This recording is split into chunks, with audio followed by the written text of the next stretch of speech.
I threw a tweet out. Something just popped in my head while I was watching Being the Elite. So I put this tweet out. This is what needs to happen. We need a Brandon Cutler versus Peter Avalon match. The winner is the winner and bragging rights and all that stuff. Except it ends in a time limit draw. And the saga continues. Oh, you're pretty proud of yourself there, eh, bud? I freaking guess so. The only thing is that you predicted a time limit draw, and it was a double count out. Cue the intro. The following presentation has been brought to you by HSF Productions. The Impromptu Wrestling Podcast with your hosts, Jeff and Kingston. Hey guys, welcome back to IWP, the Impromptu Wrestling Podcast. We are your hosts. I am Tally 006. Over to my left, as always, is my brother Damien. How's it going this week? I'm doing really well. How are you? Doing great. It's Friday. Time to talk about some wrestling. Before we get into this week's show, IWP has some pretty big news. It's been a long time coming, something we've talked about since like the beginning of the podcast. But, you know, just because we were just trying it out, we weren't sure how well we were going to do or how we were even going to like it. So, you know, we kind of, let's just do YouTube. We'll make some YouTube videos. It's free. I already know how to upload to YouTube and whatnot, and let's work with it. But I feel like we've been getting pretty good at this, getting a lot more comfortable, and we made the leap. We are now audio only, available on a few different podcast networks. So if you guys are out there, you know, if you're like Corey, shout out to Corey.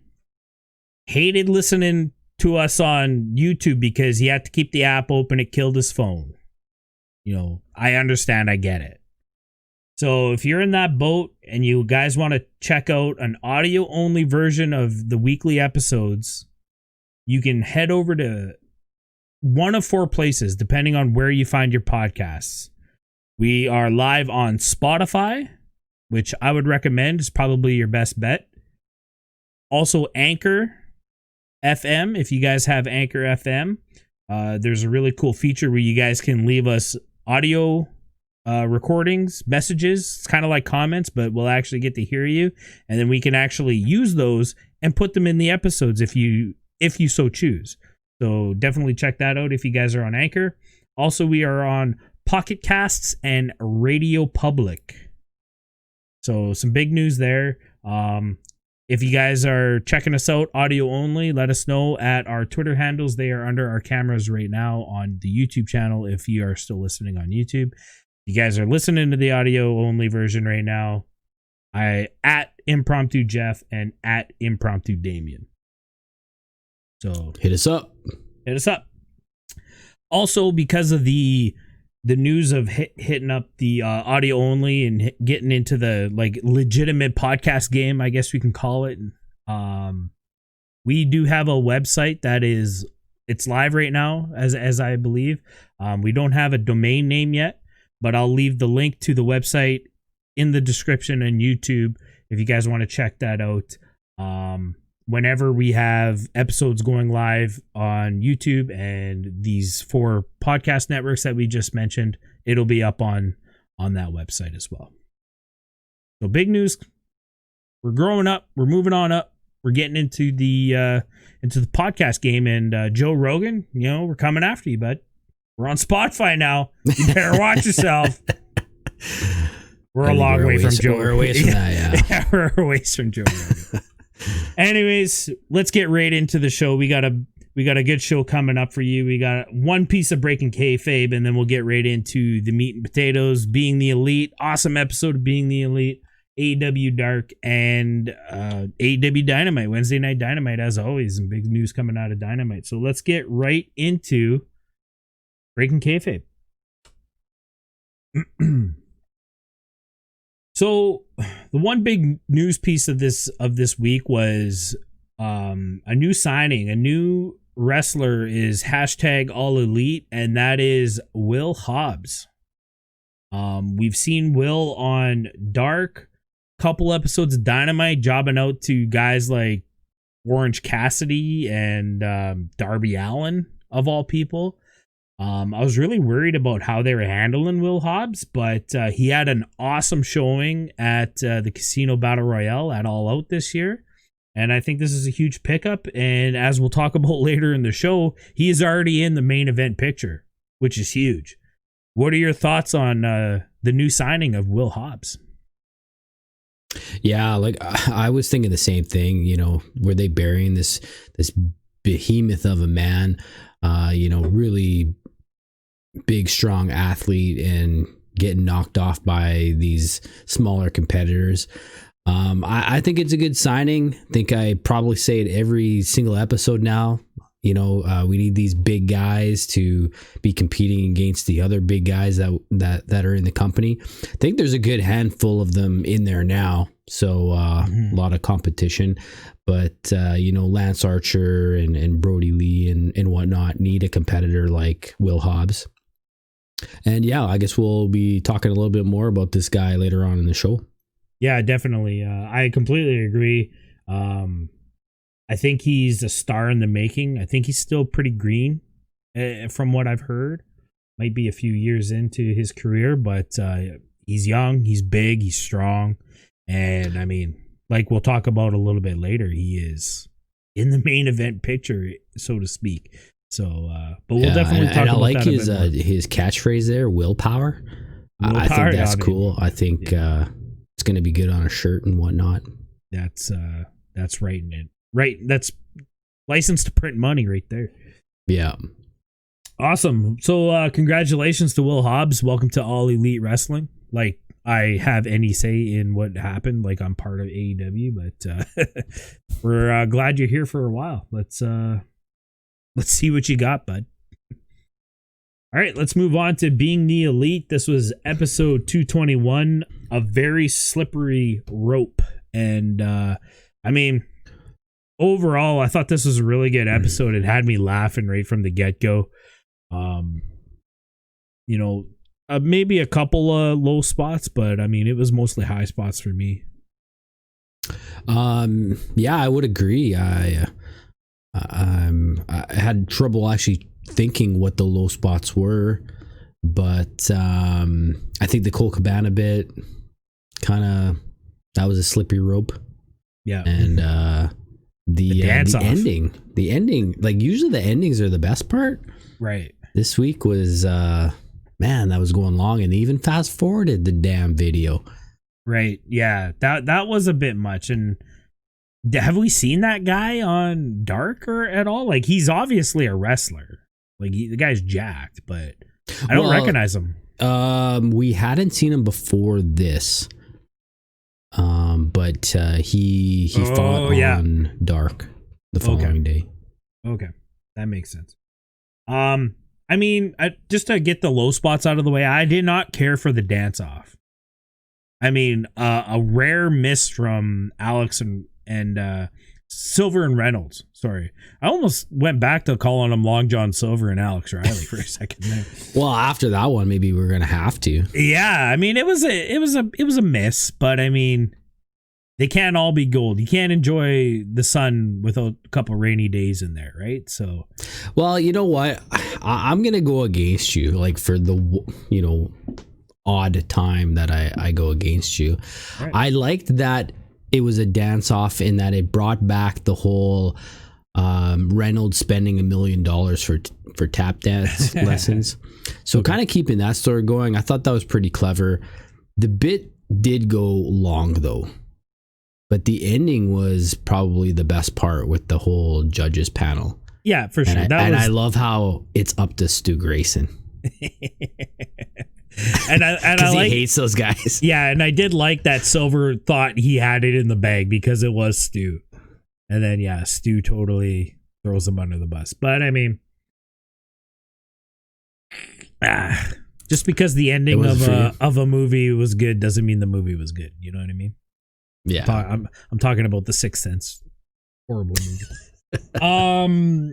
Yeah, but let's talk. What'd you think about Eddie Kingston making? Well, yeah, I was just debut? gonna bring that up, man. Let's get back to the cold open here. This was funny, and I mean, I don't know if our viewers who watch Being the Elite realized. I'm sure you realized, but I mean, this was a gigantic slap in the face to WWE, to the Vanilla brand, and to go even deeper, like you're talking about that they had a promo class. Yeah, that they were running a promo class, and the fact that Eddie Kingston's cutting a promo on a cookie. It is very well known that NXT talent have to cut promos on inanimate objects. That's like part of it. Because I'm assuming the thought is that if you can cut a good promo on a cookie, then you can cut a great promo against a feuding talent or something, right? Right. But just to add another layer to this whole situation is that when Eddie Kingston debuted on AEW against Cody Rhodes, Cody. Wow. I always do that. Dude, another $15 we owe Vince. Son of a bitch. I might have did that one on purpose.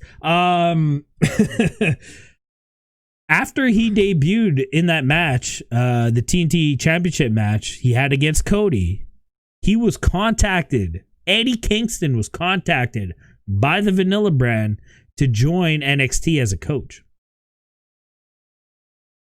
Okay. Which I he didn't know that was obviously- the timeline. Yeah. But I did hear that story. Obviously, he turned it down because he is #AllElite. So, yeah. Interesting news coming out of that. But, yeah, it was shortly after that debut. Okay. Now, did you think that this segment was a work or a shoot? And what I mean by that is everybody laughing after the promo. Like, do you think that was how it was supposed to go? Or did they not expect Eddie to do such a awe-inspiring promo that they just didn't know what to do, so they just started laughing? I think that was ad-libbed. I think that's Eddie Kingston just, okay, we're rolling and, come up with something, right? Maybe they did it 2 or 3 times. We don't know that. But right. I think he was doing it off the cuff. Like, I highly doubt that was scripted. And if it was, I mean, it seemed so organic that they were just laughing, and then it comes back and he's eating the cookie. Like, it could be one of my most favorite segments that I can remember, Being the Elite. Like, yeah, for sure. It was sure. just so real and not really planned. Yeah, it was so cool. And let's just quickly talk about who showed up for promo class. I mean, we got maskless Luchasaurus in the back hiding his face with a towel. Marco Stunt has his face buried in his arm because he's trying to hold back the laughs. And then freaking Trent's mom, Sue, front row. When are we seeing Sue show up on Dynamite with a big promo? She's taking a class, doubt, right? She's looking different than the first time we met her. Oh, definitely. I think she's got that AEW money, I think. I think so. She's hitting the salon. Got some new clothes. Sue's looking good. Yeah. But it was a great segment. If you guys aren't BTE fans, but you are AEW fans, go check this episode out strictly for this cold open. It was freaking amazing. I loved it. What else can we talk about here? We had the Michael Nakazawa stuff. Yeah. We got to bring this up because this is a classic example. We've talked about this in the past, actually recently in the past couple weeks. Can't remember how long ago it was, but AEW is very, very good at taking mistakes and mishaps and turning them around and putting them into stories so that they make sense. So that now they're not so much a mistake, as, now we have it thinking like, whoa, maybe it was a work the whole time. I mean, this situation was obviously a mistake and a mishap that they are making it look better. So why don't you tell us what happened here? Yeah, you know what? I think this is more of just the leadership going, hey, you know what? We're going to make mistakes and we're not going to let it bother us, and we're not going to, pretend that they didn't happen and that kind of stuff. And they kind of make fun of themselves, which I really like. So yeah, the whole bit is Nakazawa comes in and he's talking to the Elite, and he wants to be in the Battle Royale. So this is before... He almost thinks he's already in it. He's like, what number am I? Oh, yeah, right. Yeah, so this is, what did the Open say? It was like 2 hours before All Out? Yeah, it was hours before, I think is how they were. Okay. Yeah, so he thinks he's on the show. And they're like really making fun of him, which I really felt bad for Nak here, because poor guy just wants to be on the show, right? His best friend Kenny, even, he's calling him a jackass for thinking that he is on the show. Like, yeah, they're like basically asking him for $50. Like, do you want to watch the show? Because it's $50. Nick outright calls him. He's like, you're a terrible wrestler. Nick has the best, like, just little one-liners that he throws into a segment, and they just catch you off guard. Just like, I mean, I quickly, if I could recall the merch, I'm going on a singles run as Merch Freak. Like, that had me in stitches laughing. Nick's awesome. And so yeah, they start talking about the Battle Royale, and he's like, yeah, I should be in the Battle Royale. And they're like, no, we got 20 guys already. All we got left is the Joker to fill. And he's like, well, I can be the Joker. I'm a fan. And they're like, oh yeah, look at this funny guy thinks he can be the Joker. Yeah, you're the Joker, all right. Matt doing his sarcasm bit there. Yeah. And so I can't remember exactly what they say, but it kind of went like, Matt Sydal is going to make an impact. Yeah. So Nak is, okay, well, then I'll make an impact. And it goes to a different segment, or does it? Yeah, I think they went to straight after. No, I think they went to a different segment for a little while, and then they came back. Okay, yeah. So they showed some clips of, what happened at All Out, and if you haven't watched All Out, Matt Sydal was the Joker, the sort of surprise entrant like they always have, and he goes to do his patented, the best shooting star press in the business, and he slips in. He fall on his back. Oh yeah, he damn near hit his head on the turnbuckle as he came down, but it was a nasty fall. I mean, we talked all about it in the All Out review show, if you guys haven't checked that out yet, but it was nasty. And for a big surprise, entrant debut into a new company, you really want to make that first impression, and just didn't go well for him that time. Yeah. So and then it comes happened? back to the Elite. They're watching the show in the back while Battle Royale is going on, and they can't even watch. They turn the TV off. They're this is turned to shit and all of this kind of stuff.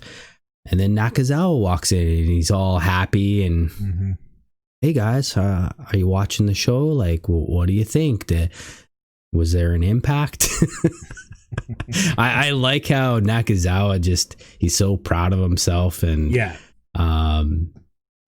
admits that he used the baby oil on the top turnbuckle, which made him slip. So this real sort of botch, they're making light of it by saying that Nakazawa actually planned it this way and he put the baby oil on there. Yeah, super clever. It's a super clever idea. I mean, we even get to see he's sitting there and he's being all like super, you know, as he's putting the oil all over the turnbuckle. Like, obviously, you know, you see that it looks like they're still setting up for the show. Like, there's crew members everywhere. So it's super believable that this could have happened before All Out. Like, you know, movie magic there. And then, yeah, I mean, I just think it's super clever. This is just big brain IQ plays here by AEW. I would love to know whose idea this was. I want to say it was the Young Bucks idea, but who knows? But it's big brain. And then we come back to this story a little bit later, and you know, Matt Sydal making his BTE debut. He's talking to somebody in the hall, and it's unfortunate, but I'll bounce back. Shit happens, kind of thing. And then Knack walks up and is apologizing, and he's like, "Oh, don't worry about it. This stuff kind of happens." He's like, "No, you don't understand. I sabotaged your spot. I put baby oil on the turnbuckle, and then they do a little chase scene. Blah blah blah." So, I mean, I'm throwing it out there. Probably AEW Dark in a couple weeks. Sydal versus Nakazawa. We got to get the payoff to this feud, right? Yeah, and that's sort of a side benefit of this as well, is that you kind of get him involved in a feud, like right off the bat. Yeah, for sure. And Matt Sydal himself probably was hoping that his first feud in a new company was going to be against, a Jungle Boy or, someone of a bigger name. But I mean, when happy accidents kind of happen like this, you just kind of roll with it. And I'm sure the two of them, Nakazawa is a veteran of the company. This guy knows how to get shit over. If you can get baby oil over, then you can get a feud over with a talented wrestler like Matt Sydal. So it's probably not what he was hoping for, but I mean, I think they're going to make a great little feud out of it. And even if it only lasts for one match, at least we're getting a payoff. And then, we don't even know, is Matt Sydal All Elite yet? Like, was he signed, or is he still kind of just working independently for AEW right now? I haven't seen anything about him being hashtag All Elite. So yeah, it is quite possible that he's, just kind of working on a contract by contract basis. I mean, we've seen this before. Wrestlers come in, they do a little bit of work, and then we get signed. Will Hobbs, a great example. Jobbing out to Orange Cassidy and Darby Allin. He gets signed. Maybe if Matt Sydal actually hits the shooting star press against Nakazawa in his dark match, maybe he'll get signed. I mean, we've been talking about how we needed all these big guys, and now we're getting all these big guys. I think Matt Sydal would really fit in the singles department to work with guys like Sammy, Darby, Ricky Starks. I think it would be a great addition. And I mean, we know Tony Khan's a big subscriber of the show. He listens and watches every week. So, I mean, expect Matt Sydal to get signed. I mean, how do you not sign this kid? He had a misstep, a slip. Forget it. We've rewritten it so that it looks a little bit better. He'll do it better next time. I guarantee it. Yeah, for sure. All right. Well, I mean, there were some other great bits on BTE, but if you guys want to check that out, go check it out on YouTube every Monday. BTE, Being the Elite at YouTube, however those things go, but go check it out for yourselves. Let's move on ourselves to AEW Dark. This was episode 52, Daily's Place, September 15th, 2020. We had one of those Excalibur patented super showdown. That's a WWE term, but it was a supersized AEW Dark. What did we have? It totally was. I'll try to get through it as fast as I can. In the opening match, we had Red Velvet versus Brandy Rhodes, and Brandy Rhodes going over on this one. And one of the interesting parts about this match is that Brandy Rhodes and she was brought in with Dustin, came out of different tunnels. Right. And they made a point of saying that, Brandy came out of did they call it the heel tunnel? No, Or they just don't. different But tunnels? they called it the other tunnel. But I Okay. mean, we as viewers, we know that there's a heel tunnel and then there's a babyface tunnel, and it's actually a really clever, way to do things. But we did point it out when Brandy had her like amazing heel promo on Dark a few weeks ago, that she left. She came out the babyface tunnel, but she left in the heel tunnel, and that was like a really subtle nuance of a move that I think we've only seen once before in AEW history. So that's really cool that they tried something like that, and it's really cool that they're keeping with it. And I'd love to see where this Brandy heel storyline goes from here. Yeah, maybe she'll actually stay heel because she's kind of Been flip-flopping. Yeah. Which is the big show of AEW right now. In match number 2, we had Daniel Garcia and Kevin Blackwood versus Butcher and the Blade, with Eddie Kingston and Butcher and the Blade go over in that one. In match number 3, we had Penelope Ford with Kip Sabian against Danny Jordan. I like this Danny Jordan. Mm-hmm. I think she's a really good wrestler, and I hope she stays all elite. Is she the one with the burn book? Yeah, she is. And the burn book actually came into play in this match. It was attempted to be used as a weapon, but Kip Sabian was looking through it during the match and found Penelope Ford in it. So it kind of enraged her, and she ripped up the page and shoved it down Danny Jordan's mouth. Kind of interesting. Sweet. In there. Match number 4, Brian Cage goes over on Megabyte Ronnie. And Megabyte Ronnie is the cake eating dude at the end of BTE. The guy with the mustache, kind of looking like Matthew McConaughey and what's that movie? Dazed and Confused? Or? Yeah, it kind of looks like him. That's who he reminds me of. Interesting. I just want to throw this out here. This might reveal my nerdiness, but this guy's ring name is Megabyte. Like, is this dude Canadian and a big fan of Reboot or what? Maybe. They have a lot of Canadian wrestlers. They do. So, I mean, I just thought that was cool that his name's Megabyte, main villain from that cartoon that I used to watch as a kid, Reboot. Love it. Match number 5, we have Proud and Powerful versus, what do we call these guys? The New Hollywood Blondes. Yeah. This was a really good match. Really loving Proud and Powerful right now. I like that they're back to their just gangster, thugs. Just looking tough and rough. Santana and Ortiz go over in this one. In match number 6, we had Jesse Sorensen versus Will Hobbs. The Will Hobbs, who's now all elite, and Will Hobbs, I think this might be his first win in AEW. It was, yeah, I think it was. No, he had a match win. If it wasn't the Friday Dark, it was the Tuesday Dark last. Because I remember, rare win for a jobber, but then we find out he got signed, and it all makes sense now. So I think this is win number 2 for Will Hobbs. Okay.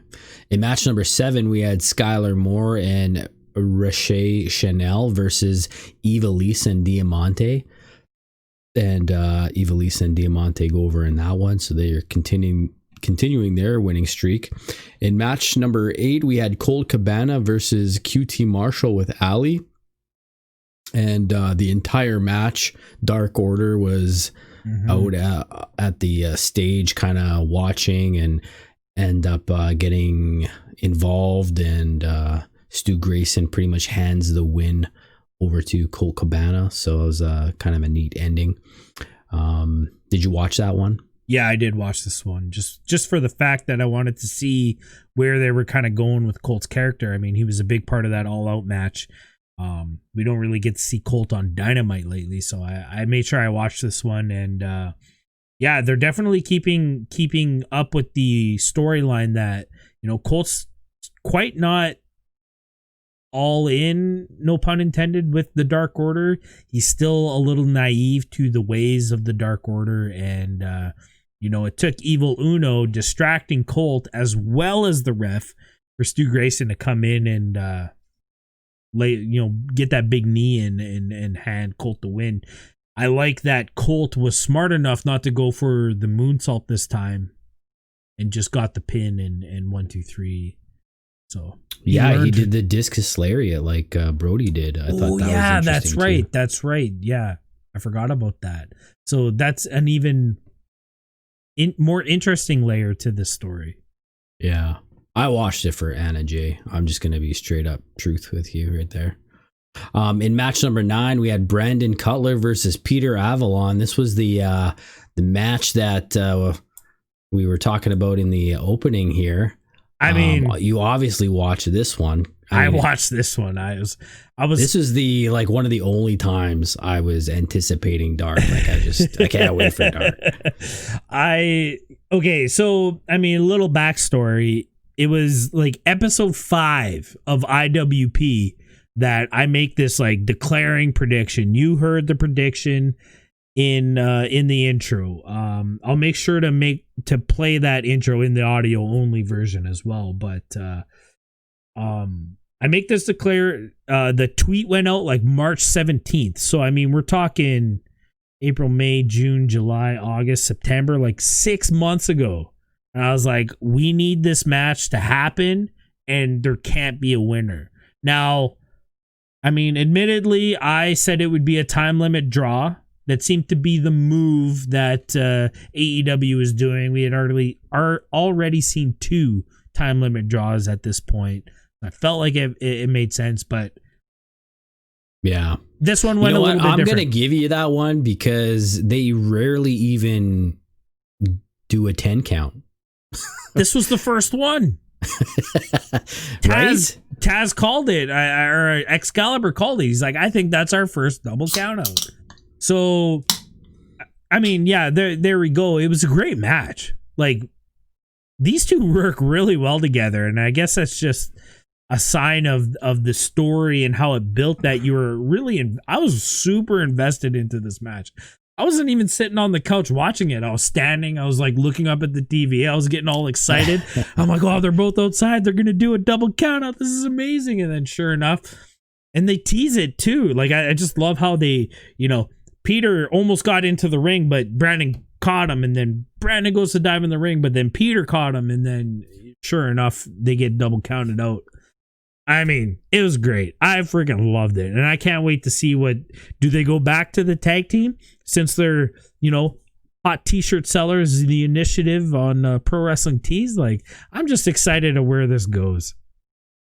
I'm more excited that I was right, but I think they are going to get back together. I think I said on last week's show or maybe 2 weeks that, they just gave these guys a name.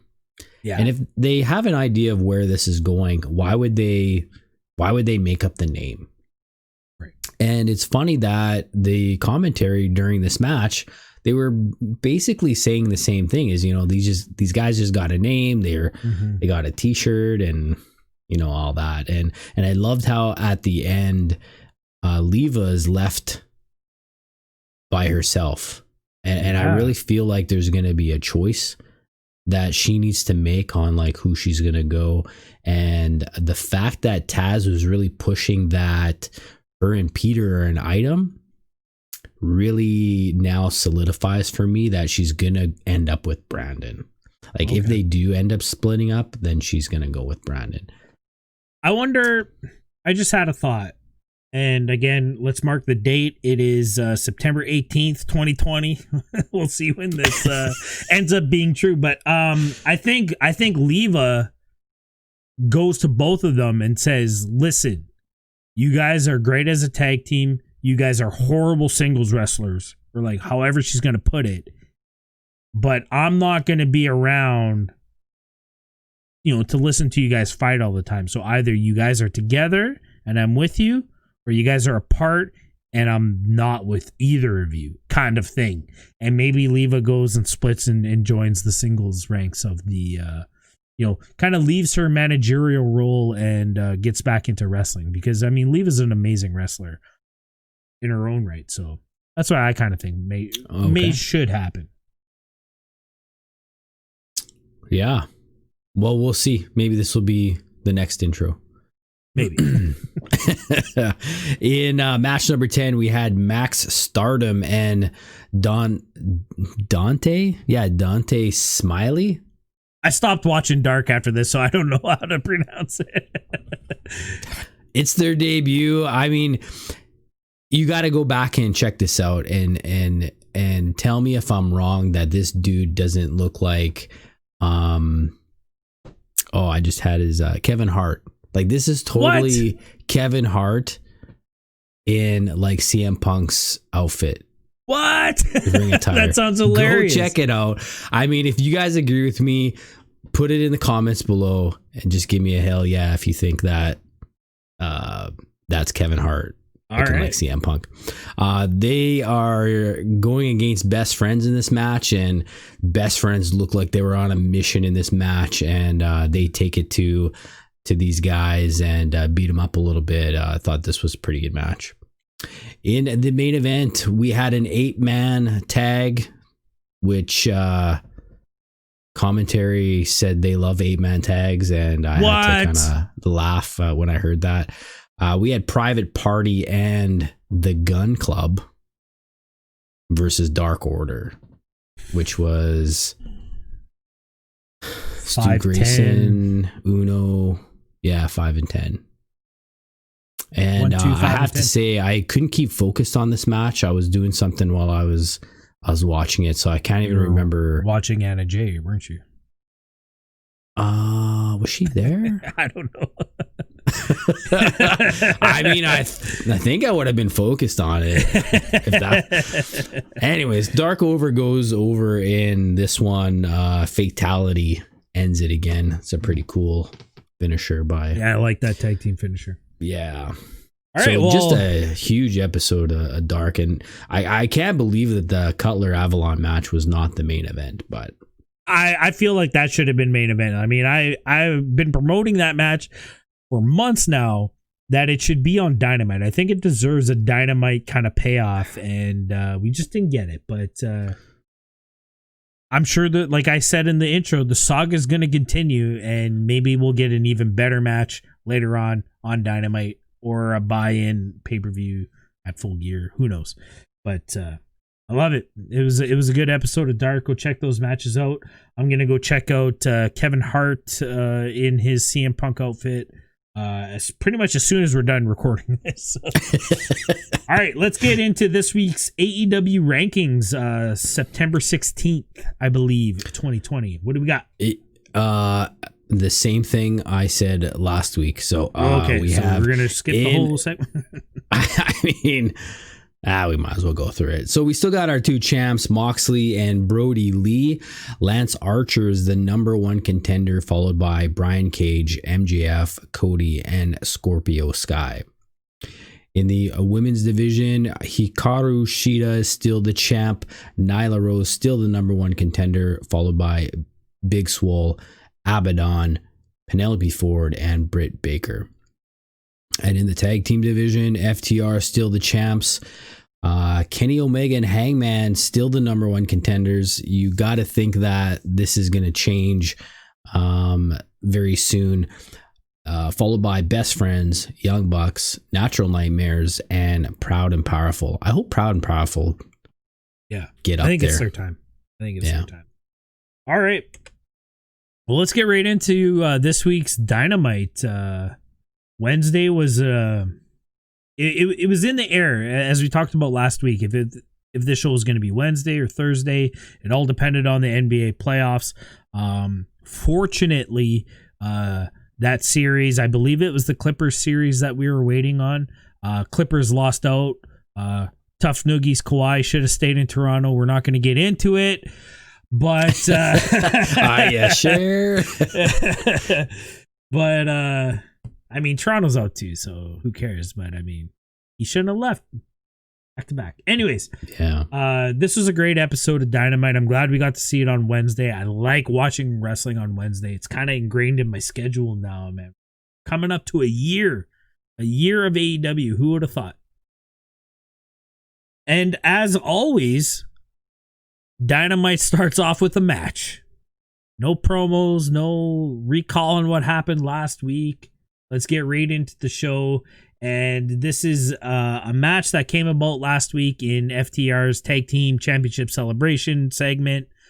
They offered a match to Jurassic Express, not for the titles. This is a non-title match. If they win, big if, I believe Dax says, if you win, we'll think about giving you a title shot. So there's a little bit on the line. And in this commentary match. was saying that if they win, they're actually going to become number one contenders. Yeah, they did say that. That was a bit weird. Yeah, if Like you rankings win mean one so match. much. And, yeah. I wonder if that was a slip. I wonder if that was a slip by whoever said that. Can't remember. Yeah. What'd you think of this match? I mean, I thought something was up at the beginning because Jurassic Express comes out and Mike Posey is in the ring. And I'm thinking, what? Is somebody sick? Where's Rick Knox Aubrey? Rick Knox is on sick leave or what? He's got the COVID? What's up? Yeah, so I was questioning what was going on at the very beginning, especially with Mike Posey doing, the Cody match. And by that, I mean the first match of the night. Right. But FTR comes out and then we get some action like before even the match starts. We get to see Young Bucks kind of pushing their new agenda. What do you think about this? I like it. I really do.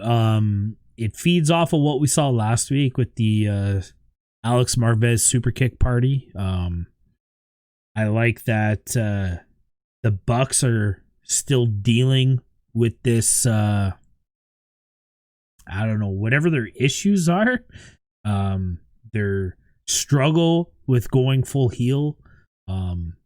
Their struggle with what's happening to the Elite. Kenny seems to be going his own way. Hangman was left out to dry after the interrupt. And yeah, they got problems and they're trying to work through it their own way, but it seems like their own way is coming out and super kicking people they shouldn't be. So yeah, Mike Posey goes to the super kick party that he didn't know he was invited to. And I love how it's not like he just got up and did the match. Like he was immediately replaced by Paul Turner. All the refs came out and dragged him out of there. This is crazy. So before we get into this match, let's talk about the way the Young Bucks exit after this, because this was a segment that we didn't talk about in the BTE section, but on BTE they roll up. They're walking down the halls. They're looking all badass, if you will. They get to Tony Khan's door. They don't knock. They open the door, and he just throws a stack of money. It all rains down into Tony Khan's office, we're assuming, and they go about their business. Yeah. So sure enough, this was the $5,000 fine for super kicking Alex Marvez. $5,000 each. Right. It's $10K. Right. So they come out, super kick Posey. Posey's dragged out, and the cameras follow them. I mean, it should be noted we're talking about heel tunnels and babyface tunnels. They do go through the babyface tunnel on their way out, but the cameras follow them. They walk right past Tony Khan sitting at commentary, and Matt pulls out another stack of. I mean, I'm assuming they were just Young Bucks, but maybe it was a real stack of $10K, and he just tosses it in Tony Khan's lap. And I don't know, do we want to talk about Tony Khan's acting here, or but lack thereof? Lack thereof. He just I don't know what he had in his mind that he thought he was going to do. Because, I mean, I should mention at the beginning of AEW, people are asking, like, are you going to be a Vince? Like, are you going to be a character on the show? You know, you're the man in charge, the authority, if you will.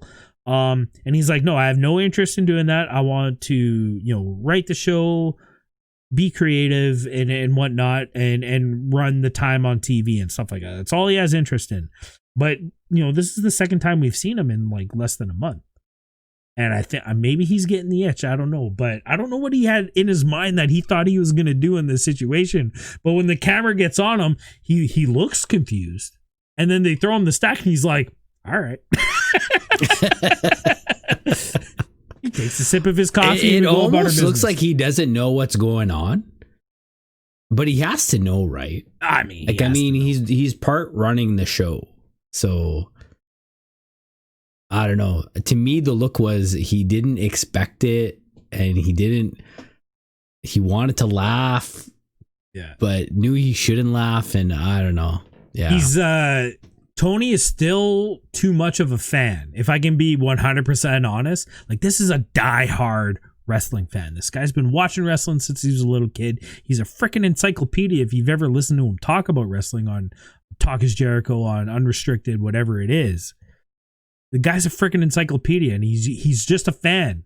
And I think he kind of fanboyed out here as the Young Bucks come and toss him a stack of money. I think he should have been more of a boss situation. Maybe he should have stood up. Then again, maybe it was a good thing because he was in like beachwear, it looked like. But, yeah. Well, I mean, he can't cut a promo though, right? There's not enough time in the show. There is not enough time in the show. No offense, Tony, but when you answer a question, you answer it 4 times over. Yeah. Just so you know. But we love you. Thanks for AEW. We appreciate you so much. All right, let's talk about this match. Yeah, let's it was a decent match. It was actually is this the best FTR match we've seen? Yeah, probably. It was really good. Yeah, I mean, the story seemed to be here like they focused on Jungle Boy. Jungle Boy spent most of the time in the ring, just pretty much getting the snot beat out of him. Yeah, Luchasaurus didn't have too much going on in here. And then I think he got taken out at one point, and then it was all Jungle Boy again. There was like 17 or 18 false finishes in like the last 5 minutes of the match. You were really wondering if Jurassic Express was going to win this number 1 contendership or whatever. But what'd you think about this ending? I mean, the ending was the weakest part of the match. If I can be completely honest, like you said, there was like 18 different false finishes. Luchasaurus takes himself out to try to do this big move. He goes into the crowd, so he's out of the question. Jungle Boy's kind of left to his own devices there, and he almost pulls out a win, like we said, like 18 different times. But I just think it was way too much. Like we got the point that yeah, he's almost winning. But yeah, I don't know. And then we kind of get the distraction, the roll up, the hold down. FTR follow the rules. And they pull a sneaky one out. But I mean, we mentioned that last week how they're kind of ironically following the rules. Like they're all about legit tag team wrestling, but we'll do anything to win. So I don't mind that, but just the last like 2.5 minutes of this match as a whole just was the weak spot of the match. Otherwise, really great. Yeah, I agree. So FTR wins this one, and we didn't see Jurassic Express back in the top 5, surprisingly enough. So exactly. Yeah, right. It was okay. It was okay. Yeah, it was solid match to open the show. Got us into it. Let's move on. So we go right backstage with Alex Marvez, and I'm just expecting the Young Bucks to be there waiting for him, and he's super kicked off camera again, and another stat gets thrown. Like, I almost expected that to happen, but maybe 20,000 a week's a little rich even for the Young Bucks. But Alex Marvez goes backstage, and we see Private Party, one of the medical staff, I think it was Samson, and Matt Hardy's on the ground clutching his leg. What were you thinking at this point? I don't know. Like, he's done with Sammy. It can't be Sammy. Sammy's like dead, isn't he? Yeah, he's supposed to be held up at home, right? Yeah. So no, I thought it was weird, and then it made a little bit more sense when Jericho and Hager walk by. For sure. And they don't admit to doing this. No, they don't. Yeah. But I guess it's kind of implied with Jericho holding his little bat there. Yeah. I want to say that this is just like Matt Hardy came out and he said his piece last week.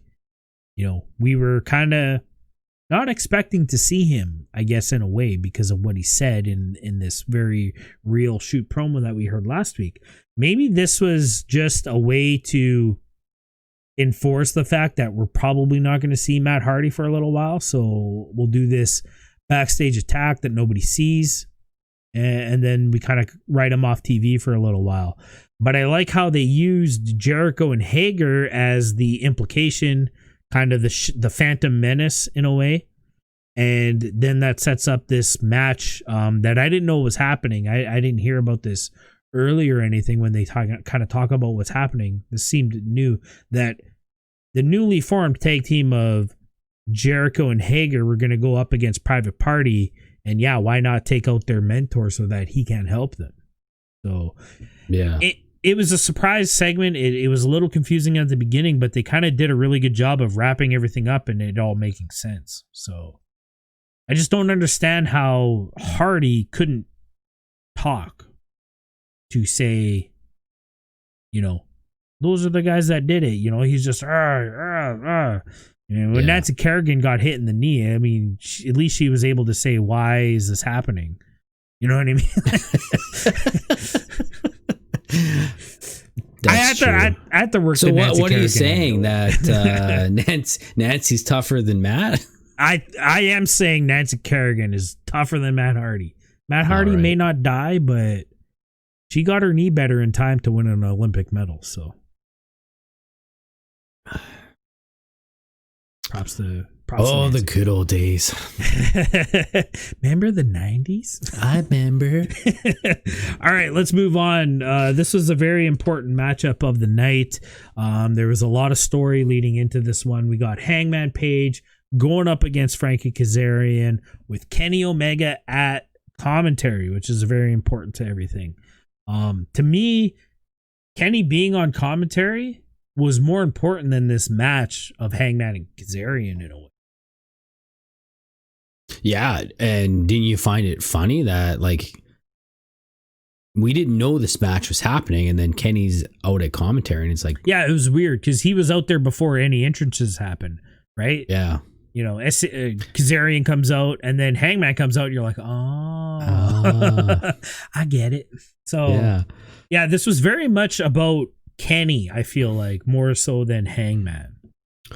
Yeah, because Hangman spends most of the match looking over at Kenny. I'm not sure if he's trying to get like some approval or what. It just seemed like he was trying to get some sort of reaction, and Kenny wasn't really having it. Like, and I think if I remember correctly, like Kenny on comms wasn't really putting Hangman over at all, that much. So not really. He was kind of giving him his props, but it was more in a passive aggressive way. The thing about Kenny on commentary is that Shivani, JR, and Excalibur spent the whole time asking him about his relationship with Hangman. And kudos to Kenny for really staying in character to the point where it was just like, yeah, I really don't have any comments on that. Focusing on, my singles career. I mean, if I'm booked in a tag team match, I'm going to go out there and I'm going to do, I'm going to put my effort in. But, right now I'm focusing on singles.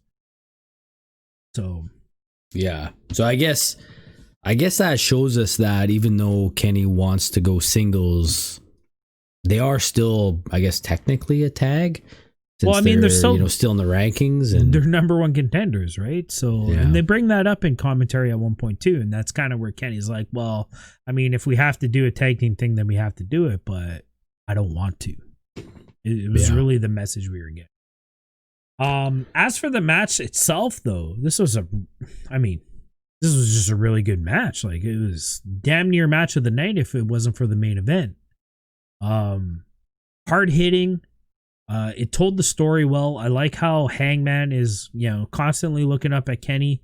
He really wants to, from Hangman's perspective, he really wanted to prove to Kenny that, what happened at All Out was a one-off thing. What happened leading up to All Out was a one-off thing. I'm focused and I'm here. I'm in it. I'm all in, so to speak, kind of thing. Adam doesn't get to, he's not in on what Kenny's saying on commentary, of course, but he's trying his best. Right. Yeah. And I just remember from this match the Hangman kip up looked better than it's ever looked. Like smooth. He's usually, he does this later in the match. I feel like he's kind of tired, so you kind of gotta give him a bit of credit for even being able to do it like that. But this was a really good one, I thought.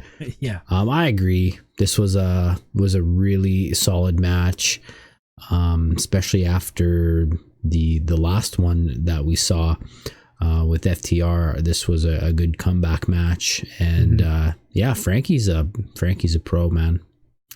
Really like him. Yeah, Frankie didn't lose anything by jobbing out in this match. Like, he looked super strong. We know Frankie's kind of pushing towards a singles run as well. I'm not sure what's going to happen with SCU, with Scorpio Sky and his promos that we've seen lately. He's kind of declaring he's going singles, but Frankie Kazarian's been out in the crowd watching singles matches all the time too. So, I'm left out of this match. I'm not so worried about Kenny and Hangman. I'm worried about SCU. What's happening to SCU? Oh, yeah. Yeah. But, CD's doing commercials now, so. He's in the advertising business. 50 plus. Let's move on to damn near the shortest match in AEW history.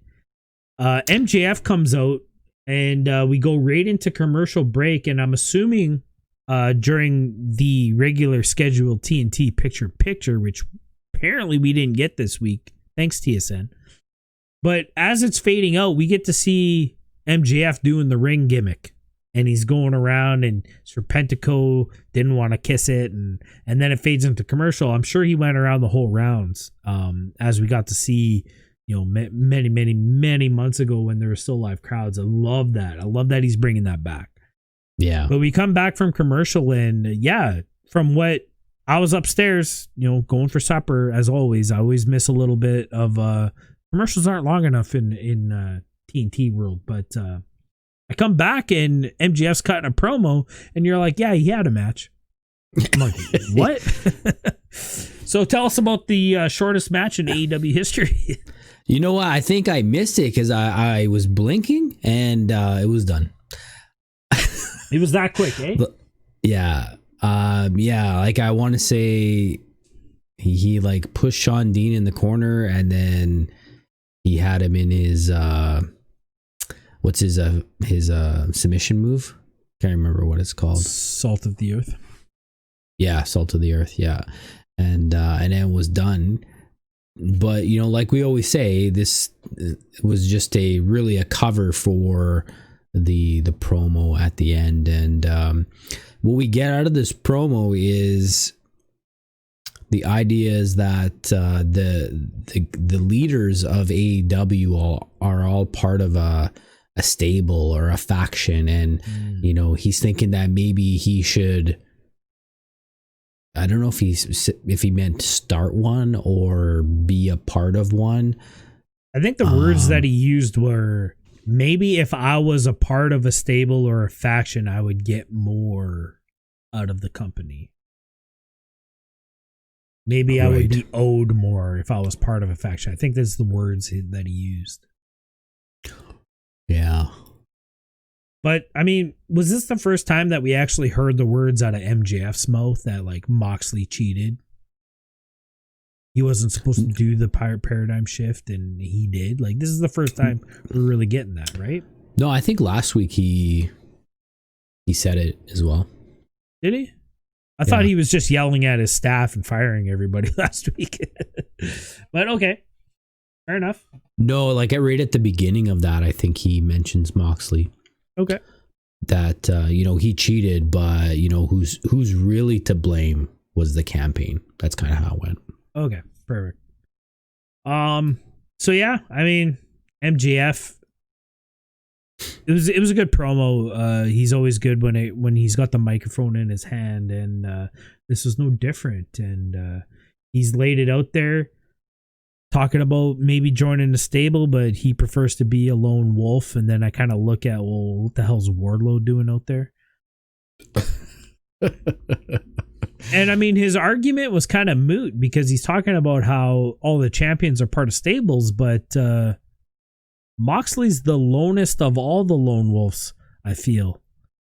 I mean, up until what we see a little bit later, but I mean, I don't know, that part of the promo kind of, I was like, come on, buddy. That could have been. Well, do you want to take a moment and talk about maybe who he could be with? MJF? Yeah. I mean, kind of the obvious in your face answer is probably Inner Circle. Like, I mean, we've talked about how well he works with Jericho, but I think that's too much ego for one group, so it probably wouldn't work. What do you got? Yeah, I mean, it was either that or he starts his own. That's probably I couldn't see him being under somebody. Definitely not. And you know what? If he does get a click going, then maybe that's a good time for Wardlow to turn to break away. Yeah. But I mean, I guess you could argue he kind of had his own stable going. He had Lee Johnson, he had Nina. The campaign was kind of a stable. And I mean, if I can be honest here, the campaign is a deadly name for a stable. So, but I mean, nobody wanted to work for MJF, and I guess that's kind of part of the gimmick, but yeah. No, I like MJF by himself. I don't want to talk about this anymore. All right. Let's move on to another segment. We get an in-ring promo from Eddie Kingston and his crew. We still don't really have a name on this stable, but I mean, this was just much more of the same. You know, we're family.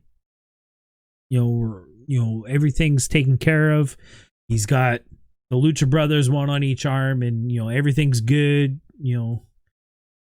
And whatnot. But I think the most interesting. I mean, okay, I won't skip ahead. He talks about how, when my family got into fights, we turned to violence, was kind of the main, the emphasis of this promo. And he calls to the dogs, and Butcher and Blade, they start pulling people over the guardrail and throw them into the ring, and they just lay the absolute beats down to Griff Garrison, Blackwood, and Daniel Garcia. They just lay wasted, and Eddie Kingston doesn't even know these guys' names. He's talking about green hair and pretty hair, and You know what I mean? So Yeah, pink shirt. pink shirt and black shoes, whatever. So I like that they have this mentality, this very I don't think carefree is the right word, but I mean, I don't want to use thug mentality because that's really what Proud and Powerful's got going on now. But I mean, they don't give two shits about nothing right now. And when they want to beat somebody up, they're going to beat somebody up. And I like that kind of angle that they're going with. Yeah, and I mean, Eddie Kingston is like, you can't put this guy in a better position or role than that, with the mic skills and his rawness of his promos. Like, it really seems real, kind of what he says. Mm-hmm. And yeah, and it really gets real at the end here. Yeah, for sure. When he goes to the Blade and says, you know what, it's time to get your house in order. Yeah, we got our issues in order. Now it's time to get your house in order. And I mean, again, we were watching this together online, and I was like, ooh, what does that mean? Is that, I kind of made the insinuation that Allie was his partner, and she's left, she's in the Nightmare family now. We got to bring the bunny back into Butcher and Blade. And we kind of had a laugh or whatever, but then we looked it up, and that's true, that Allie is his actual real life partner. So, I mean, I got to ask the question: is this where they're going with this storyline? Do you think is Kingston's crew trying to recruit Allie, try to get Allie back in the Familia? I think I don't know if it's so much about getting the bunny back, but I think this is where the feud might go. Oh, okay. You're gonna have QT, Dustin. I think Cody might be here. I'm even gonna make a big claim and go, you know what? This is where Blood and Guts might be. It might be Eddie's crew versus Cody and yeah. Why Matt not? Cardona, Natural Nightmares. Who would be the fifth? DDP? No, he doesn't have blood and guts in him. All right. Can't do that much yoga. But essentially, Nightmare Family would need one more. They need two. Cody, QT, Dustin. I would assume Matt Cardona's a part of that. And then, they would need a fifth. But I like that claim. We're gonna finally get. Well, what about Mini Cody? No. Yeah. I mean, Shooting Star Press off the top of the cage. Hope you okay, what's the date? It's September 18th, September 2020. Damien claims that Blood and Guts, Matt Sydal, and Matt Cardona will be a part of the Nightmare family. All right, it's in the record books now, boys. All right. All right, from here, we get the payoff to the spot we saw a little bit earlier. We get Jericho and Hager versus Private Party in a straight-up tag team match. I mean, can't say anything good about this match, but you can't really say anything bad about it. Yeah, it was a Jericho match, right? It was a par for the course Jericho match. I bet it did a ton of ratings, though, because Jericho's the million-viewer man, right? Is that catching on at all? I mean, I'm trying to help it along, but I mean, other than Jericho saying it himself, I haven't really heard it outside of that yet. To me, he's still the demo god, but right. Yeah, I mean, are we gonna talk about this bat spot? Oh God, yeah. Okay, yeah. If we don't talk about anything else of this match, let's talk about this bat spot. So Jericho's got this bat, right? It's kind of his gimmick right now. His name's Floyd, which I thought was weird because I don't think him and Floyd Mayweather get along. So where's Floyd coming from? But that's besides the point. Hager gets a hold of Floyd. Sorry, I totally lost my train of thought there. Hager gets a hold of Floyd, and Isaiah Cassidy is climbing the outside of the ropes on the apron, and like Hager full swings this bat. Now, it's professional wrestling. We're not out here to hurt each other. We're supposed to make the illusion that we're hurting each other, right? It's a show. We get it. A little bit of breaking kayfabe there. But he full swings this bat, and I swear to God it hits in the middle of Isaiah Cassidy's back. And anybody who's played softball or slow pitch, you get that aluminum bat and you hit it right in the sweet spot and you get that ting. Like, that's the sound it made on Isaiah Cassidy's bat. And I mean, I immediately cringed. You weren't even looking at the screen. You don't even know what happened. I just heard you react to it, and I'm like, crap, I missed it because I was typing stuff. I mean, it looked sick. Now, I hope this is like 100% of work, but Isaiah Cassidy was selling that back the whole time, and I'm a little bit worried, if I can be honest.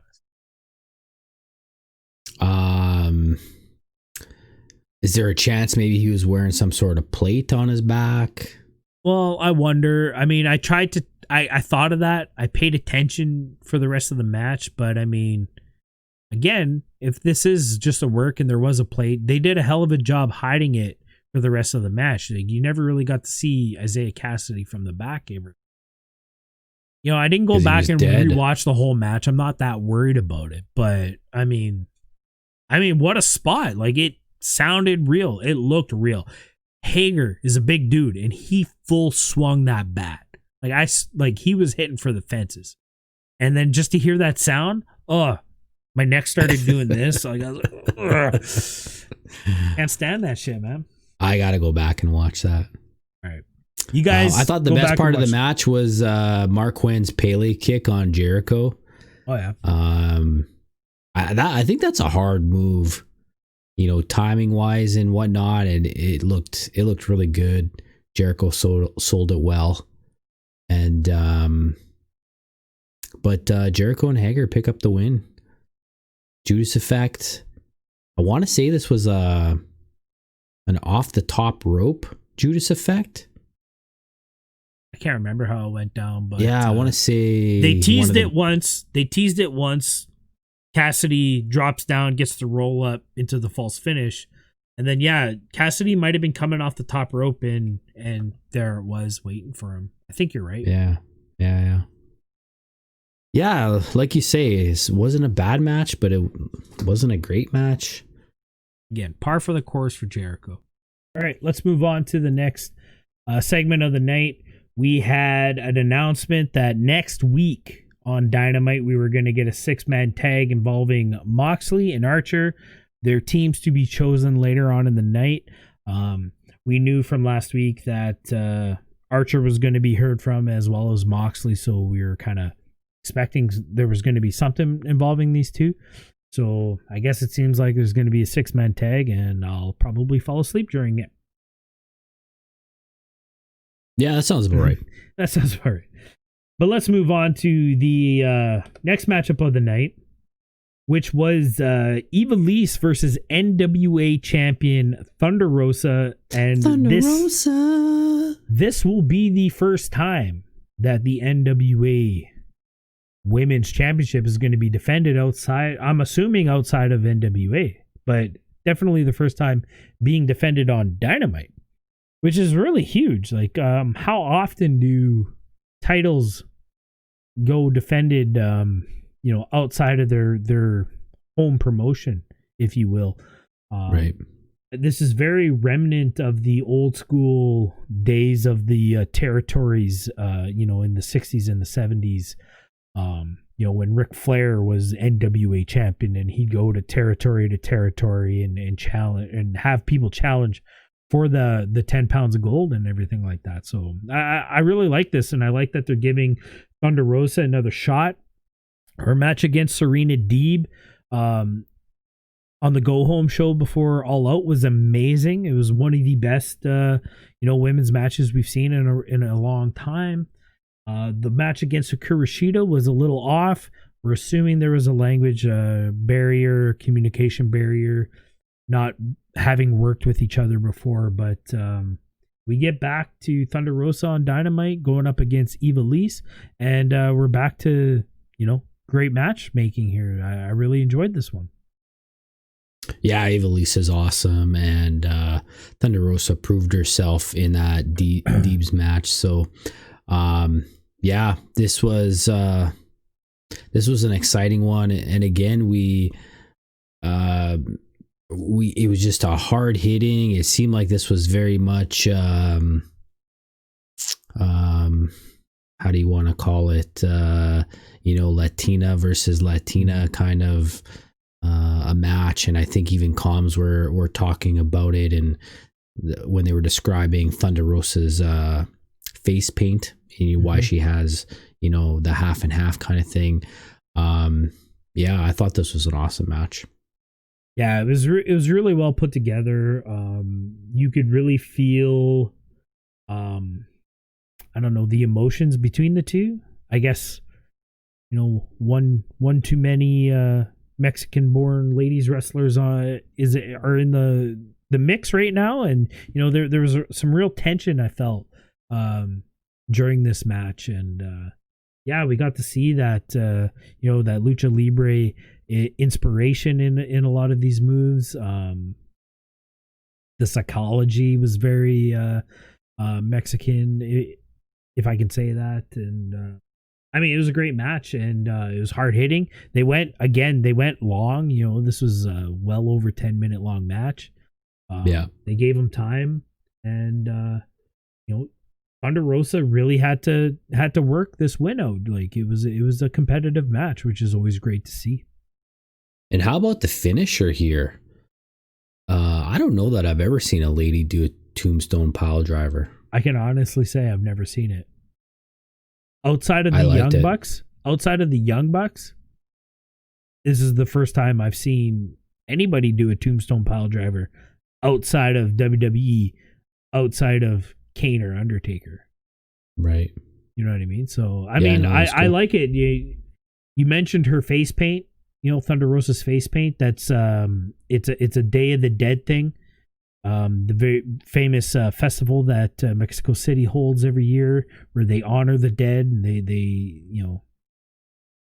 it's a very spiritual type festival. She talks about how in her Talk is Jericho, if you've listened to it, she talks about how her whole family was really into wrestling growing up in Tijuana and everything like this.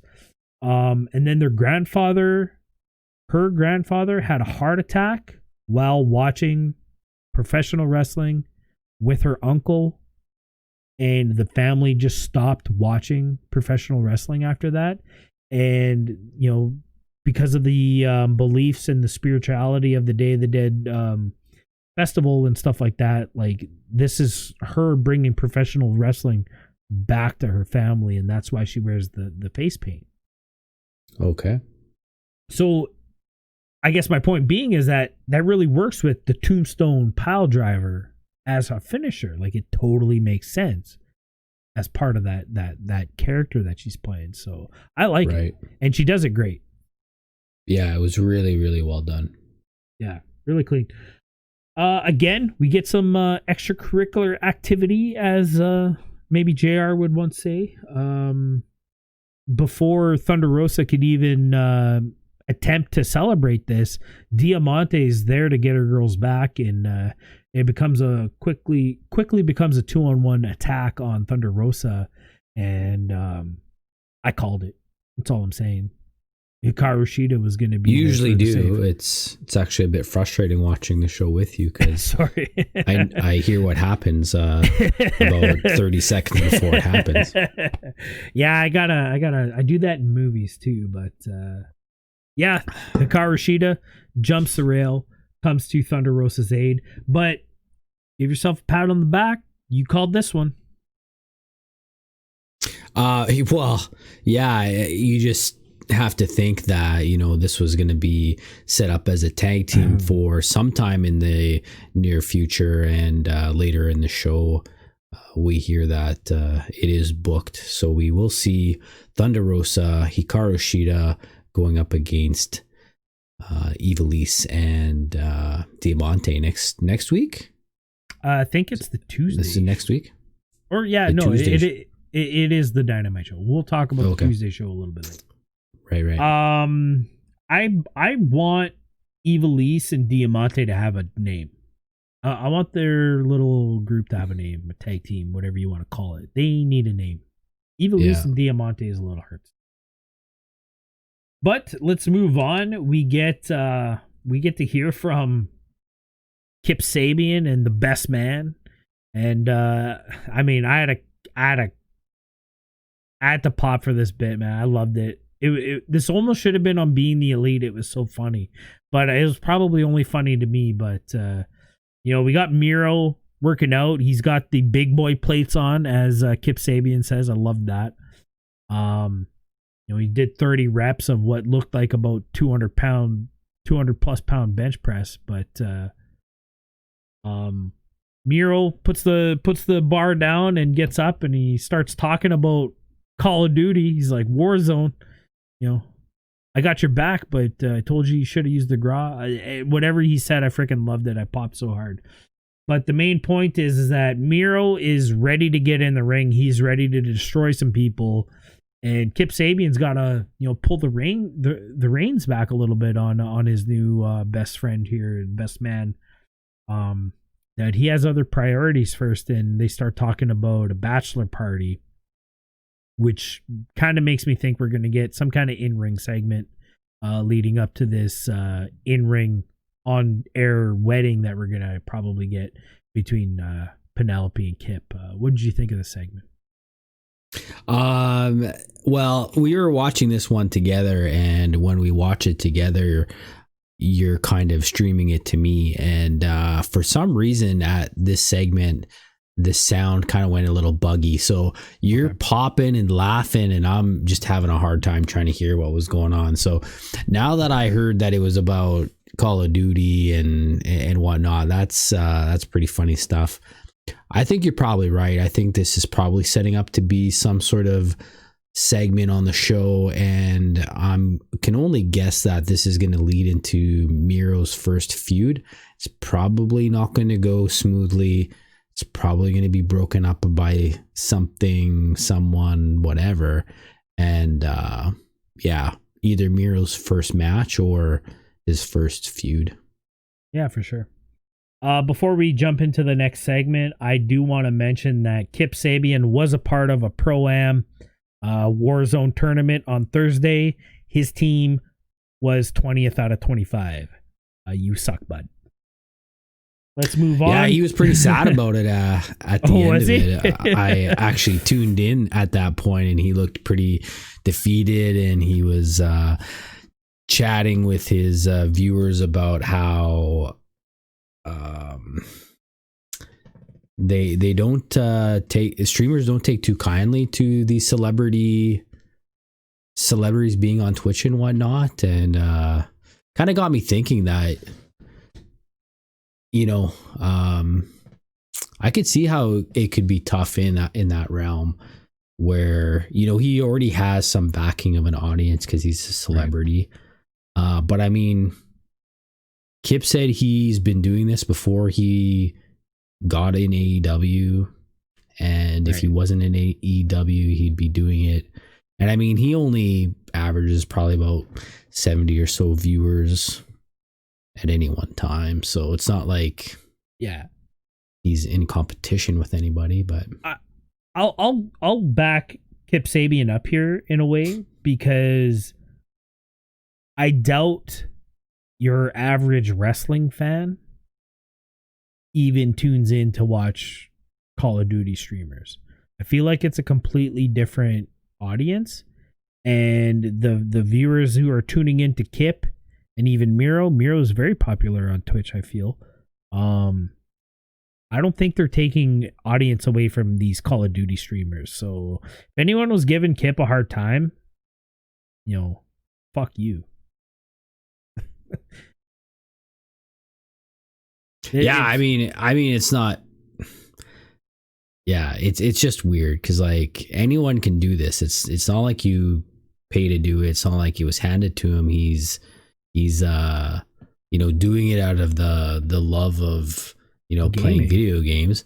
I mean, if your style is to sit on top of a water tower and snipe, then that's your strat. How come I only get 3 kills a game? Well, because you're sitting still, bud. Kip's not good at Warzone, but yeah, like you said, he does do it out of the love of the game, and I applaud him for that. I wish I was getting 70 viewers on my Twitch channel. You get there, bud. You just gotta grind. I gotta do it more. Is what I twitch.tv/Tally_006. Check it out. All right, let's move into the next promo or the next segment of the night. We had Lance Archer and Jake Roberts come out. And, I mean, we're assuming that we're going to get the announcement of who he's going to have in his corner for this 6-man tag that we heard about earlier in the night. And, I mean, surprisingly, like, I was sitting there thinking while Jake was running this promo, he was quoting Pink Floyd lyrics. Wish You Were Here. I thought that was kind of cool. But I'm trying to think of like who could team with Lance Archer. And then he calls out Taz. And I'm like, holy shit. These two have been fighting the last couple weeks, interrupting each other's segments. It's almost so in my face. I'm mad I didn't think of it. But it seems like that Lance Archer is going to have the Machine Brian Cage and Absolute Ricky Starks in his corner going up against Moxley next week. What do you think of FTW, Team Taz, whatever you want to call them, teaming up with Archer after their last couple of weeks of history? Well, I mean, I thought the same as you. I was wondering who he could even pick, and I'm running through the roster. And I'm thinking he's got to come out and say, I don't need anybody. I'll fight 6 men. 3, yeah. I thought that's where the promo was going to go. But when he calls out Taz and Taz cuts his promo, then it's kind of making more sense that this is a business transaction. They're not friends. This is purely business. And what Taz and I guess ultimately Brian Cage get out of this is if they win, then Brian Cage is going to get a shot at the title when Lance beats Moxley, I guess, if that happens. Right. Yeah, that's a very important piece of information, when it leads into, predicting what might happen with this storyline between Moxley and Archer. If Team Archer beats Team Moxley next week in the 6-man tag, Brian Cage is entitled to a title shot if Lance beats Moxley, anniversary show October 14th at Daly's Place. So, yeah, that's huge implications. But before this in-ring segment can even end, we hear Moxley's music play. They're doing the look around. I love how they're not sure where he's coming from. I mean, comes out the same door every time, but let's look around. But I like it. Moxley comes out of the door. He attempts to cut a promo back on these guys. And I mean, I noticed it right away. I'm like, I see you, Ricky, sitting out in the crowd. Sure enough, Ricky jumps Moxley before he could even get the 5th word of his sentence out. Brian Cage comes from the left, beat the absolute piss out of Moxley. But who comes to his rescue here but newly signed Will Hobbs with a chair in hand, saves his boy, saves Moxley. Starks and Cage make their way to the ring to join Archer and Taz and Jake Roberts and stuff like that. Moxley gets to finish his promo. He gasses up Will Hobbs like he's the next big thing. No offense to Brock Lesnar. And who could I pick for my second partner, my third in my group? Well, I got to look at Ricky Stark's favorite wrestler in Darby Allin. I know you're at home. I know you're ready to get back in it. well, get off your ass and get your ass to Jacksonville next week because we got some works to do. So I really like this matchup. Moxley's got his big guy to kind of match against Archer. Well, I guess essentially against Cage. Moxley's going up against Archer, and then we have Darby versus Stark. So I think this will be an interesting 6-man tag. I have high hopes for it. I'll give it a chance, but I mean, they've burned me before, those 6-man tags. So we'll see what comes of it. What are your thoughts on Moxley's partners? Well, Will Hobbs definitely is it's a surprise. I mean, he's a dark guy, gets signed, gets a win, and now he's probably going to main event next week. I'm sure he'll do well, and what a nod to a guy to say, hey, you've been doing a good job through the pandemic, but to team him up with Moxley, it's going to be huge for his popularity. And I think even Moxley uses the willpower saying there during his little announcement that yeah, it's going to be cool. Yeah. It's a huge rub for Will to be tagging with Moxley. And I hope there's that spot where, Darby's out, Moxley's in rough shape, and we get that hot tag to Will Hobbs from the AEW champion Moxley. I think that's just huge for Will Hobbs, and it'll skyrocket him into competition, main roster, if I can use that term. It's huge. I'm happy for him. He after jobbing out to Orange Cassidy and Darby Allin himself, he deserves it. He didn't get a chance. I feel like he didn't even get a chance to show off what he has, but he did get his chance at the Casino Battle Royale, and I mean, he's cashing in on his ticket essentially. So yeah. I'm excited for this 6-man tag. I hope it goes as well as I want it to. Let's leave it at that. Let's get right into the main event of the evening.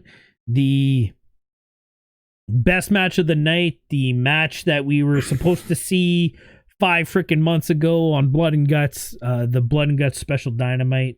It's the parking lot brawl, the parking lot fight. Proud and Powerful, Santana and Ortiz versus Best Friends, Trent and Chucky.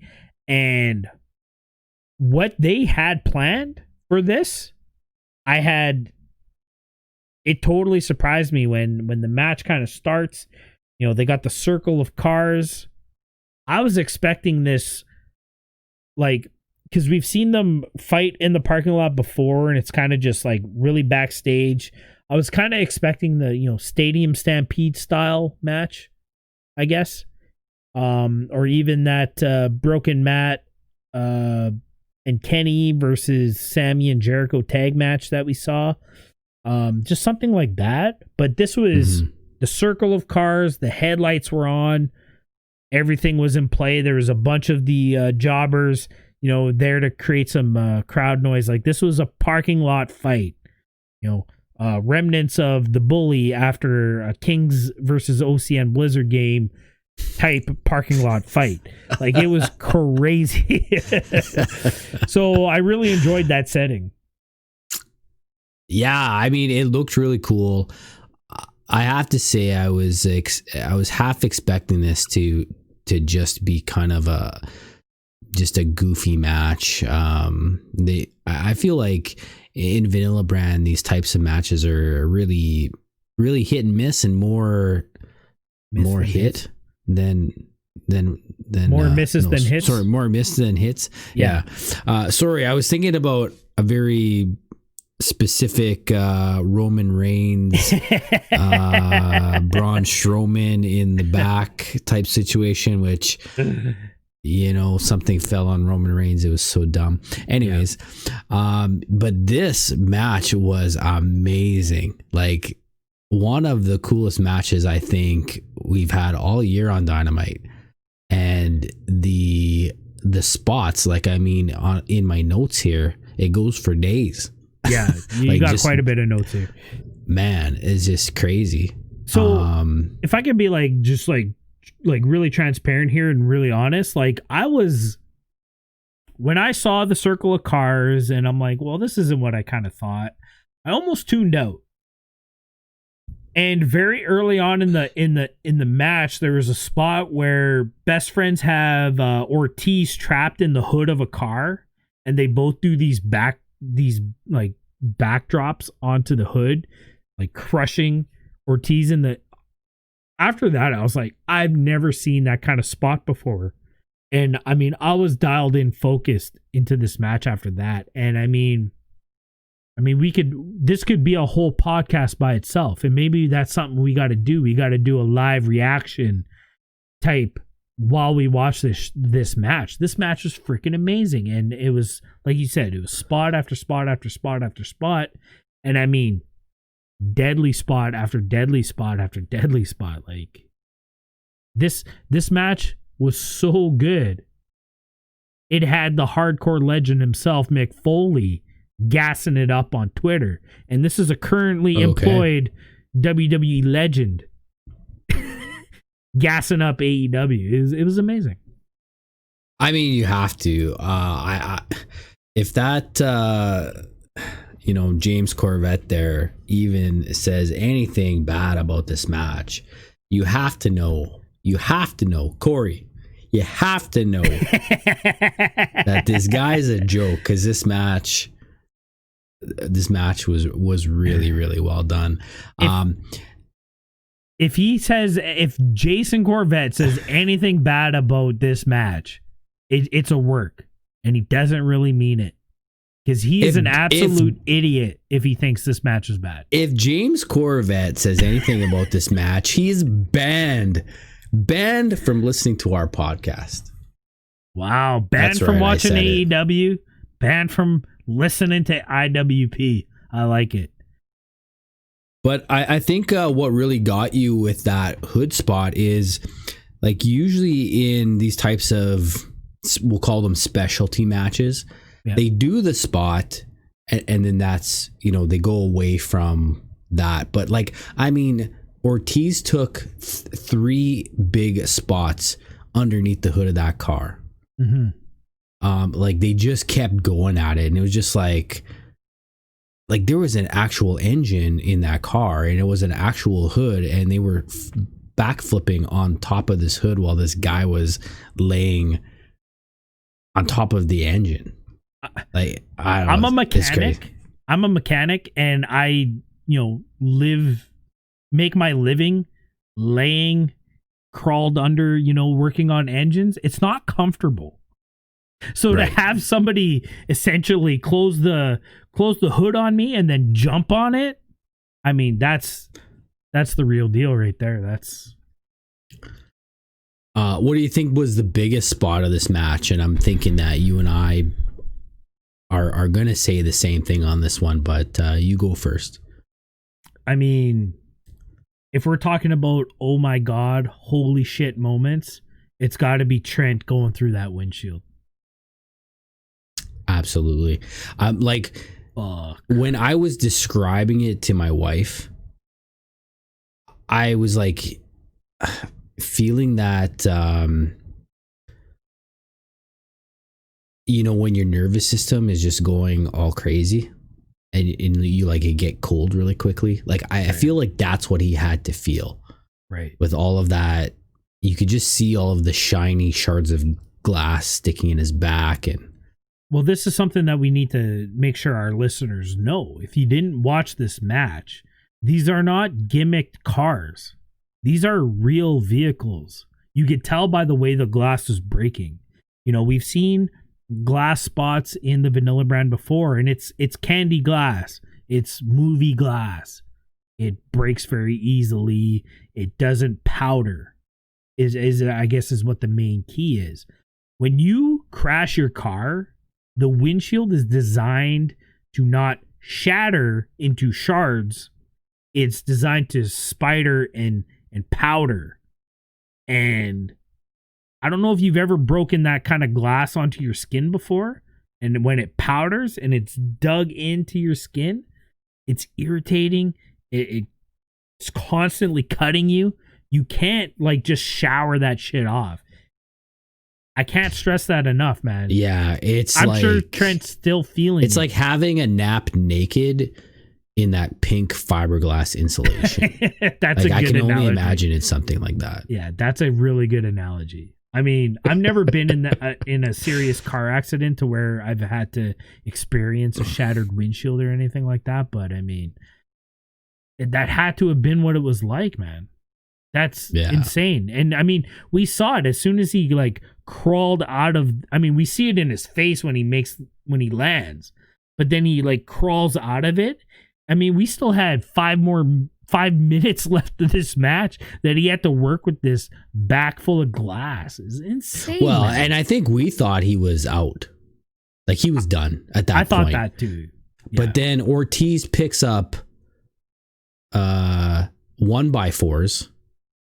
So kind of like a 2x4, but dude, I forgot like about half the thickness, and he starts smacking him on the back with it. And I forgot about that. I know, because I remember you were like, "Dude, just give him a break. He's so hurt right now." Leave him alone. Yes, that was unnecessary, but God, I wish I could have been a fly on the wall in the meeting. What was that planned, or did Ortiz just see this giant piece of wood and we're like, "Yeah, fuck, I'll hit Trent over the back with it," even though he's got a back full of glass.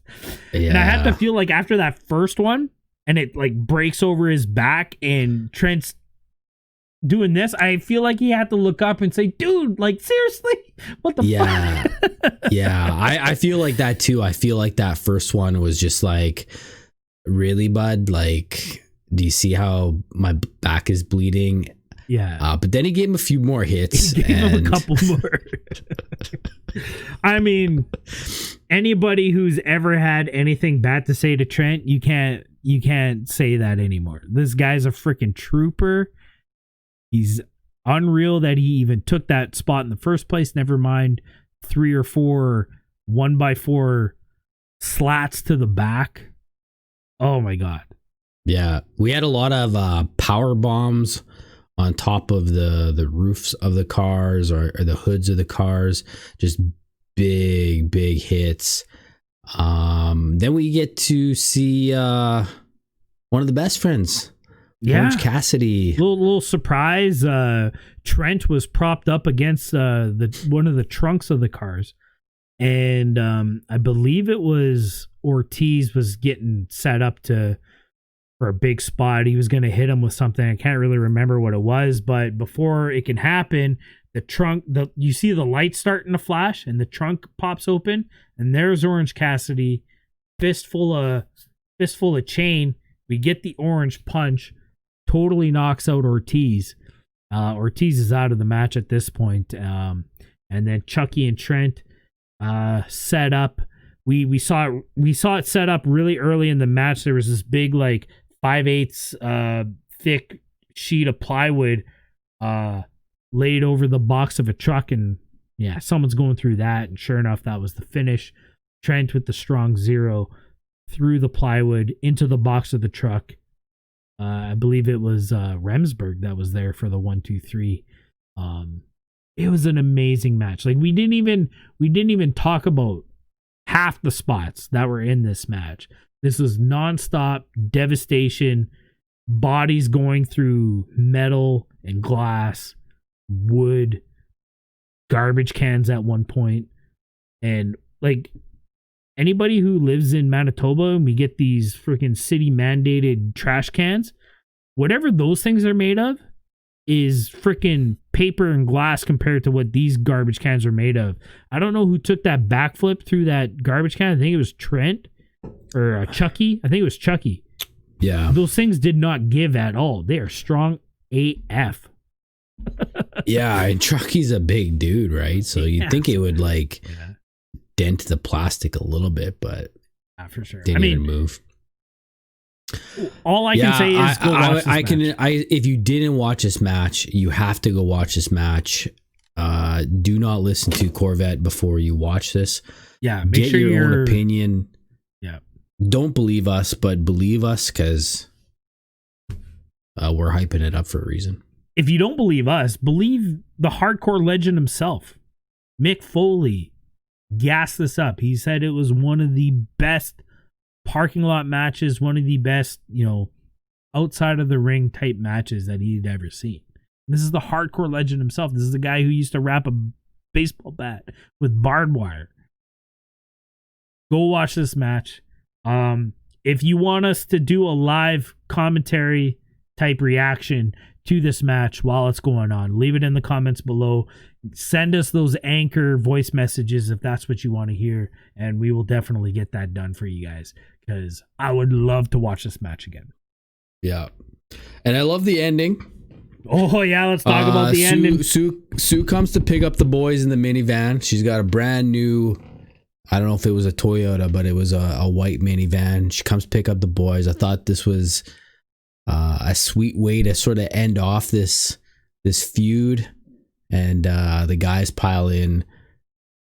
She gives Trent a hug, all back bleeding and everything. I think she actually put her hand like on his back, and I'm like, Sue, you're gonna cut yourself. I think I said that. Jesus Christ! But she couldn't have been too happy with Trent getting blood all over her brand new minivan. Shit. Hey. She's got AEW money now. That's true. Probably has 4 of those vans. Probably. Yeah, no. And then, we get the big sign off for the show. Sue is over. Like, oh, so over. Is the t-shirt made? Like, is this t-shirt made yet? I think it needs to be. Sue flipping the bird while she's driving away. It was amazing. It was such a good end to the show. It was the way it all should have happened. And like we mentioned, we were supposed to see this match months ago.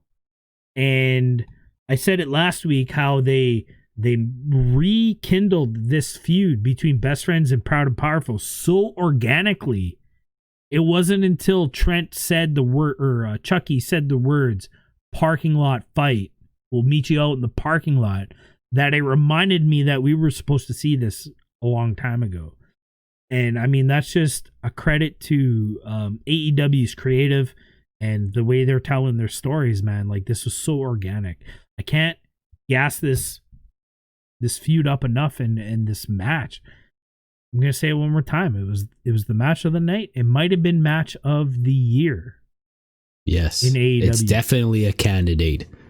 Definitely.